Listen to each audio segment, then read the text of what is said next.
ও যে পেলো তো রেজাল্ট দিছি নাকি হ্যাঁ? আজি আমার মেট্রিকৰ ৰিজাল্ট দিছি। কেনে আহিছে রেজাল্ট তোমার? এ ৰিজাল্ট একদম ফাটে দিছো। কিমান নম্বৰ পাইছো? এ 600ৰ ভিতৰত মই একদম 649 নম্বৰ পাইছো।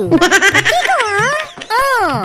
মই আগৰ পাই বহুত কষ্ট কৰি পঢ়িছিলো না, আজি তাৰে আমাৰ ফল পাইছো দা। ভালে লাগছে না রেজাল্ট পাই। মিঠা খাবা আহিবি কিন্তু। আইভা তুমি নাজান মই কিমান কষ্ট কৰি পঢ়িছো। তুমিতো জানোই আমাৰ গাঁওখনত কাৰেণ্ট নাথাকে বুলি।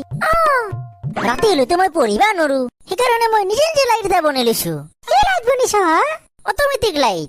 মানে মই এটা সৰু চাই আইনাৰ বটলতকে থু জমা কৰিছো, আৰু যেতিয়া থু হেৰি বটলটো এক ভৰ্তি ঘষি তেতিয়া ঢাকনখন মাৰি ফেলে বটলটো দিনটো ৰ'দত দি থৈ দিওঁ, আৰু ৰাতি হলি বটলটোৰ ভিতৰত সেই থু খিনে জিলকি থাকে। বাপৰে, মই সেই থুহৰ পোহৰত পঢ়ি ফেলে পাছ কৰিছো।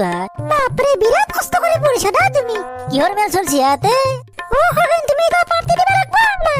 কিহৰ পাৰ্টি লাগে তোমাক? আজি বলে পেলো রেজাল্ট দিছি। ৰিজাল্ট দিছি? কিহৰ ৰিজাল্ট দিছি? মেট্রিকৰ রেজাল্ট। ই বলে 600ৰ ভিতৰত 649 নম্বৰ পাইছি। এই পেলু, তোৰ মেট্ৰিকৰ ৰিজাল্ট দিছি আজি? কিয় দিয়া নাই নেকি? ই মেট্ৰিক দিয়েই না। কি কোৱা? ই এতিয়া ক্লাছ 1তে পঢ়ি আছে।